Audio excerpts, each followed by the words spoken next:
안녕하세요. 축구 전문 기자 한준입니다. 손흥민 선수는 위기를 스스로의 힘으로 극복했습니다. 크리스탈 팰리스와의 원정 경기를 앞두고 영국 스카이 스포츠도 손흥민 선수의 최근 득점 부진을 분석하는 기사를 내놨었고요. 또 안토니오 콘테 감독의 경기 사전 회견에서 영국 기자들이 손흥민 선수의 경기력에 대해서 조금은 직설적인 질문을 하기도 했었고, 콘테 감독은 손흥민 선수의 문제 공론화하고 오히려 그 부분에 포커스를 맞추면 진짜로 문제가 된다라며 언급하지 말자라고 이야기하기도 했었는데요. 그런 부담감 속에서 손흥민 선수 크리스탈 팰리스와의 경기 무려 110일 만에 득점포를 가동했습니다. 올 시즌 공식 경기 6호 골이 나왔는데요. 손흥민 선수의 득점이 터지자 이날 2골을 넣고 경기 공식 MVP를 차지한 해리 케인 선수가 아니라 손흥민 선수가 많은 스포트라이트를 받았어요. 영국 현지 언론에서는 손흥민 선수의 이날 활약 어떻게 평가했는지 지금부터 총정리해드리겠습니다. 2022-2023 시즌 프리미어리그 19라운드 일정이었습니다. 손흥민 선수의 올 시즌 두 번째 경기 득점이었어요. 지난 2021-2022 시즌 프리미어리그 득점왕이었기 때문에 더욱더 기대가 컸던 손흥민 선수인데요. 올 시즌 사우스햄튼과의 프리미어리그 개막전 당시에는 어시스트를 기록하면서 좋은 출발을 했었죠. 토트넘도 4대1로 크게 이기면서 여름 이적 시장에 또 많은 영입도 진행하면서 기대감을 끌어올렸던 바가 있는데요. 그리고 나서 첼시와 2대2로 비길 때는 경기력이 조금 좋지 않았죠. 울버햄튼전, 노팅엄전 연승은 했지만 계속해서 경기력이 좋지 않은데 꾸역성을 거두고 있다. 무엇보다 손흥민 선수의 골이 좀처럼 터지지 않는 상황들이 이어졌습니다. 그러다가 9월 17일 레스터시티와의 경기에서 손흥민 선수가 헤트트릭을 기록했고 6대2 대승을 거두면서 마침내 발동이 걸리는 듯 했으나 A매치 데이 이후 조금의 피로감도 있었겠지만 올 시즌 엄청난 기세를 보이고 있는 선두 아스널과의 북런던 더비 3대1 패배를 통해서 토트넘의 이런 자신감과 사기가 완전히 꺾였었습니다. 그 뒤에 손흥민 선수는 브라이튼과의 경기에 어시스트를 기록하긴 했지만 에버튼전 승리 이후 맨유전 0대2 완패, 뉴캐슬전 2대1 패배 과정에서 본인도 활약하지 못했고 팀도 굉장한 부진에 빠졌죠. 그러다가 이제 챔피언스리그 마르세유와의 경기에서 안화 골절 부상을 입게 됐고 수술까지 하게 됐는데요. 손흥민 선수는 수술로 인해서 11월 빅매치였던 리버풀전 결장했고 또 월드컵전 마지막 경기였던 리즈 유나이티드와의 경기도 뛰지 못했습니다. 결국에는 이번 크리스탈 팰리스와의 경기가 실질적으로 전반기의 마지막 경기였다고 할 수 있겠는데요. 자신의 리그 4호 골을 터뜨리면서 후반기를 앞두고 본격적인 후반기 경기들을 앞두고 자신감을 회복하는 데 성공을 했습니다. 말씀드린 대로 케인 선수가 사실 이번 경기의 주인공이었고 최고의 선수였고 엄청난 경기력을 보였어요. 그럼에도 불구하고 지난 시즌 프리미어리그 득점왕인 손흥민 선수의 장기 무득점 골감음이 워낙 영국 내에서도 화제였다 보니까 영국의 프리미어리그 주간 방송사인 스카이 스포츠의 메인 화면을 손흥민 선수가 장식을 했습니다. 물론 기사의 제목은 손흥민 선수와 케인 선수가 나란히 득점을 하면서 월드컵 이후 프리미어리그 재개 후 토트넘의 첫 번째 승리를 이끌었다라는 헤드라인이지만 손흥민 선수가 포효하는 사진을 메인에 배치를 했습니다. 토트넘 허스퍼 공식 채널 트위터에서도 셀레브레이션 이스 백, 손흥민 선수의 골 세레머니가 마침내 돌아왔다라고 했고 또 피처링 마스크를 착용한 이후 첫 골이에요. 마스크를 착용하고 2022 카타르 월드컵에 참가했던 손흥민 선수가 2014 브라질 월드컵, 2018 러시아 월드컵에서 골맛을 봤지만 이번 카타르 월드컵에서는 포르투갈과의 경기에 결정적인 어시스트만 기록했지 골맛을 보지 못했거든요. 안화 골절 부상 이후 골이 없었던 손흥민 선수, 그리고 올 시즌 유독 이제 골 세레머니를 할 수 있는 기회가 많지 않았던 손흥민 선수인데 마스크를 쓰고 처음으로 이제 세레머니를 하는 상황이 펼쳐졌습니다. 이 사진과 또 활약에 대한 반응도 뜨거웠는데요. 나이스 원 소니, 손흥민 선수를 위한 응원 문구도 당연히 나왔고 My boy is back이라는 얘기가 많았어요. My son is back이라는 말도 많았고요. 드디어 손흥민이 돌아왔구나. 이게 우리가 보고 싶었던 손흥민 선수의 모습이고 특히 손흥민 선수가 다시 웃는 모습을 봐서 너무나 좋다. 잘했다. 이런 해외 팬들의 반응이 정말 많이 쏟아졌습니다. 이날 경기 기록을 살펴보면 토트넘이 이길 만한 경기였습니다. 팰리스와의 원정 경기 53%로 볼 점유율도 앞섰고 기대 득점값도 전반적으로 팰리스가 0.79골로 한 골을 채 만들 만한 기회를 만들지 못했고 토트넘은 4골을 몰아친 가운데 1.39골의 기대 득점이 나왔으니까 그래도 한 골에서 2골 정도를 충분히 넣을 수 있는 경기력의 개선을 보여줬거든요. 또 빅찬스가 2개 있었고 빅찬스 하나를 또 손흥민 선수가 놓치기도 했었지만 어찌됐거나 4골을 기록하는 과정 속에 14차례의 슈팅을 뿌렸고 주도적이고 공격적인 플레이를 했다는 것은 충분히 의미 있는 부분이고요.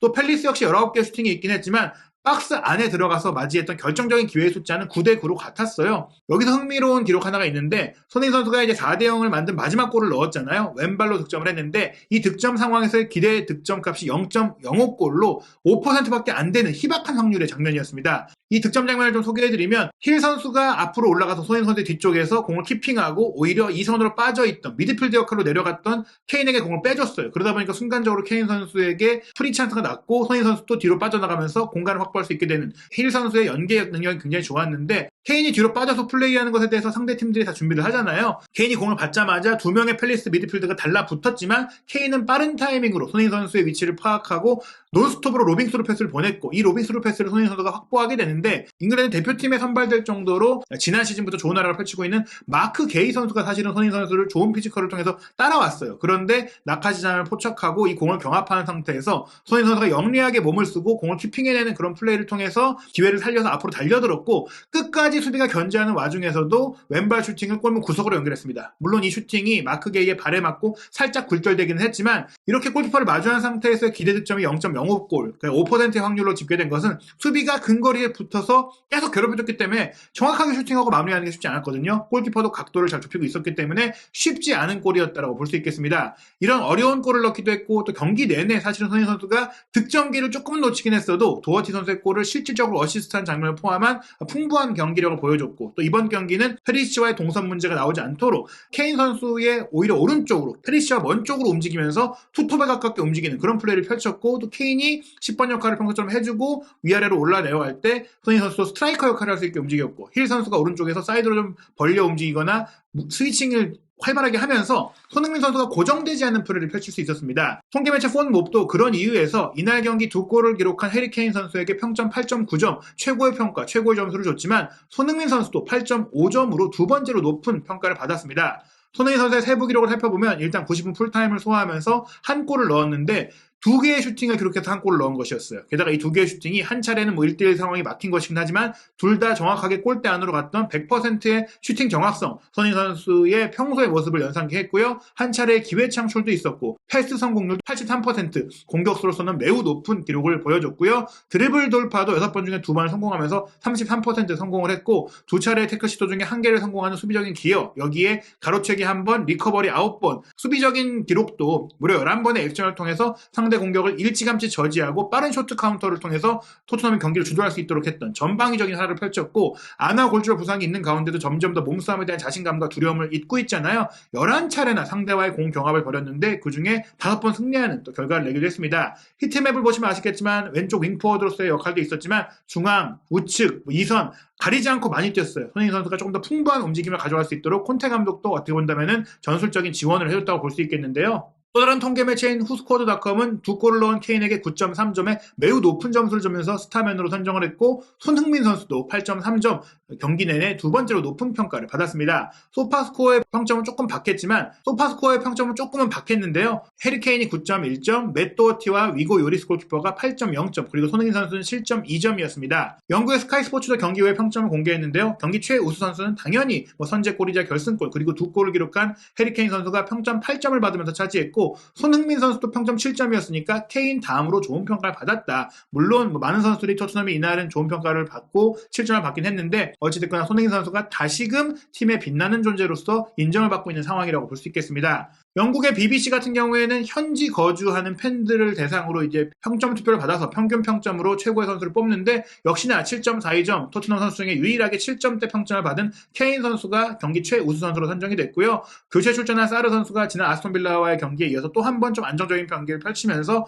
6.96점을 받았는데 손흥민 선수가 그 다음으로 높은 6.75점이었거든요. 이 기록은 선발 출전 선수 기준으로는 2위에 해당합니다. 그리고 BBC 스포츠가 이번 경기 손흥민 선수의 득점 의미를 또 하나 짚기도 했는데요. 프리미어리그 통상 97호 골이었어요. 토트넘에서 97골을 기록했던 이전의 레전드가 바로 맨유에서도 활약을 했었고 잉글랜드 대표 선수로도 활약했던 테디 셰링엄인데 이 테디 셰링엄의 기록에 도달한 것입니다. 물론 해리 케인 선수가 196골로 토트넘의 압도적인 프리미어리그 역대 최다 득점 선수인데요. 이제 손흥민 선수가 한 골만 더 추가하면 케인 선수에 이은 토트넘의 역대 프리미어리그 최다 득점 단독 2위가 되고요. 3골만 추가하면 이제 100골 고지에 도달하게 됩니다. 영국의 주요 매체들도 손흥민 선수의 이날 활약에 대해서 높은 평가 내렸는데요. 풋볼 런던도 손흥민 선수에게 평점 7점으로 호평을 했어요. 경기 내내 가끔은 페이스를 놓치는 모습으로 인해서 오늘도 또 한 번 한국인 스타 손흥민 선수에게 좌절스러운 밤이 될 것처럼 보였다. 하지만 손흥민 선수가 케인의 로빙 패스를 받아서 수비를 앞지르며 슈팅을 성공시키며 기쁨을 누릴 수 있게 됐다. 그리고 도어티의 골로 이어진 패스가 굴절되기는 했지만 역시나 손흥민 선수가 관여를 했다. 처음에는 자신감이 부족해 보였지만 이 골이 모든 것을 되돌려놓기를 바란다 라고 기원까지 하고 응원까지 하면서 이제 이 골을 통해서 지금까지의 부담감이라든지 자신감 저하라든지 이런 많은 부분들을 다 털어내고 이제 우리가 알던 지난 시즌 프리미어리그 득점왕을 차지했던 그 모습이 돌아오기를 바라는 분위기가 영국 현지에도 많다는 걸 알 수 있겠습니다. 말씀드린 대로 손흥민 선수가 한 개의 도움까지도 기록할 뻔했어요. 후반 23분이었는데 케인 선수의 패스를 받아서 문전 우측 사이드로 빠져나온 이후 수비의 견제를 잘 피해서 도어티의 침투에 맞춰서 패스를 연결해줬고 도어티가 밀어넣었거든요. 그런데 아쉽게도 도어티에게 이 내준 패스가 수비의 발을 살짝 맞고 슬쩍 굴절되면서 흘렀기 때문에 손흥민 선수의 어시스트로 공식적인 기록이 되진 않았지만 손흥민 선수의 침착한 플레이, 넓은 시야를 통해 나온 골이었기 때문에 손흥민 선수가 이날 4골 중에 2골에 충분히 관여를 했다라고 볼 수 있겠습니다. 영국의 런던 지역 신문 이브닝 스탠다드는 손흥민 선수에게 역시 평점 7점을 줬는데요. 지난 10월 12일 프랑크푸르트와의 챔피언스리그 경기 이후 첫 골이다라고 소개를 했어요. 프리미어리그 기준으로는 거의 3달 만에 골이 나온 것이지만 또 공식 경기 기준으로도 2달이 넘게 골이 없던 그런 상황에서 골이 나온 거잖아요. 손흥민 선수에게 터닝 포인트가 될 수 있다라고 얘기하면서 또 낮게 시도했던 슈팅이 좀 막혔던 그 상황에서는 자신감이 부족해 보였지만 결국엔 득점을 해냈고 마스크를 벗어 던지면서 자축을 하고 기세를 올렸다라고 얘기했습니다. 레스터 시티와의 경기 헤트트릭 이후 얼마 지나지 않아서 프랑크푸르트와의 경기에 또 2골을 기록하면서 그 기세를 이어갔던 손흥민 선수니까 이 골이 터닝 포인트가 돼서 이제 후반기에 많은 골이 나오기를 바란다는 반응인 것인데요. 이브닝 스탠다드에서 지적했던 것처럼 후반 22분에 사실은 먼저 손흥민 선수가 골을 또 빠르게 해결할 수 있는 기회가 있었어요. 배후로 이제 침투해서 골키퍼와 1대1 기회, 평소에 손흥민 선수였다면 조금은 이제 지난 시즌의 모습이었다면 구석으로 가볍게 차놓거나 골키퍼를 따돌릴 수 있었는데 위축되거나 긴장감이 좀 있지 않았을까 싶어요. 골키퍼의 정면으로 차면서 이게 무산이 됐었는데 그래도 6분 만에 이 장면을 만회하는 또 골을 터뜨렸기 때문에 결과적으로는 손흥민 선수가 모든 걸 극복했다고 할 수 있겠습니다. 그렇게 힘들게 또 골을 넣었기 때문에 손흥민 선수가 그 어느 때보다 화끈하게 포효했는데요. 이렇게 마스크를 집어던지고 마스크를 쓰고 벗고 2번 다 이제 찰칵 세레머니를 할 정도로 이 골이 너무나 기뻤다는 것을 마음껏 분출했고 동료들도 다 와서 축하를 해줬습니다. 또 다른 인터넷 매체 90미닛 역시 그동안 손흥민 선수에게 박한 평가를 내리기도 했었고 아스톤빌라와의 경기에서는 평점 2점으로 최저 점수를 주기도 했었는데요. 이번 경기는 케인에게 9점으로 최고점, 힐에게도 8점, 그리고 페리시치 손흥민 선수 나란히 7점을 줬어요. 페리시치도 케인 선수의 선제골을 날카로운 크로스패스로 어시스트를 하면서 좋은 평가를 받았는데요. 손흥민 선수에 대해서는 토트넘 선수단의 경기력이 전체적으로 나아졌음에도 불구하고 60분 정도까지는 계속해서 자신감이 떨어지는 것처럼 보였다. 그의 어시스트도 굴절이 되면서 이어지면서 기록되지 않았다. 하지만 잘 마무리한 골을 통해서 손흥민의 얼굴에 미소가 돌아왔다고 하면서 사실 스마일이라는 그런 웃으면서 경기하고 항상 즐겁게 축구를 즐기는 모습들에 대해서 영국 현지 팬들이 정말 좋아했고 유럽 축구 팬들이 손흥민 선수를 좋아하는 이유였잖아요. 최근에 정말 짜증스러운 모습이라든지 좀 안타까운 모습들을 보면서 저희도 마음이 아팠는데 이 골을 넣고 너무나 환하게 웃고 즐거워하는 모습들, 손흥민 선수가 모든 부담을 떨쳐내고 다시 즐겁게 축구에 몰입하고 자신이 잘하는 것을 좀 할 수 있게 된 그런 상황들에 대해서 해외 매체들도 주목한 그런 부분인 것 같습니다. 토트넘의 팬 미디어 사이트인 스포츠웹 같은 경우도 손흥민 선수에게 평점 7점을 줬는데요. 해리 케인 선수가 말씀드린 대로 이날 솔직히 최고의 선수였지만 손흥민 선수가 너무나 오랜만에 기다렸던 너무나 감격스러운 골을 넣었기 때문에 손흥민 선수의 사진을 메인으로 뽑았고요. 손흥민에게 딱 필요했던 게 바로 골이다라고 하면서 득점을 하고 나서 자신감 넘치는 모습을 볼 수 있게 돼서 어메이징했다. 우리도 너무나 좋았다. 그리고 한 골을 돕기도 했다라고 하면서 이게 무언가의 시작이기를 희망한다. 이게 손흥민 선수의 앞으로가 달라지고 또 앞으로 더 많은 골이 나올 것이다라는 신호탄이 되기를 바란다고 기대했습니다. 앞으로도 토트넘은 중요한 경기들, 많은 경기들을 치르게 됩니다. 쉴 틈 없이 다음 경기가 이어지는데요. 한국 시간으로 1월 7일 토요일 저녁 9시 30분에 하부리그로 내려가 있는 포츠머스와의 FA컵 3라운드 경기가 열리고요. 이어서 1월 16일 월요일 새벽 1시 30분에는 아스널과 프리미어리그 북런던 더비 빅매치가 있고 1월 20일 목요일 새벽 5시에는 설 연휴를 앞두고 맨체스터 시티와의 프리미어리그 원정 경기가 열립니다. 이런 빡빡한 일정들, 무엇보다 아스널, 맨시티와의 연속 경기가 있는 가운데 하부리그 팀과 FA컵 경기이기 때문에 포츠머스와의 경기에는 조금은 대대적인 로테이션도 예상해볼 수 있겠지만 또 포츠머스전 이후에 일주일 정도의 휴식기가 또 있기 때문에 어떻게 보면은 콘테 감독 입장에서는 또 우승컵에 대한 또 기대감이 있고 첼시 시절에도 마지막 시즌에 FA컵 우승을 했었잖아요.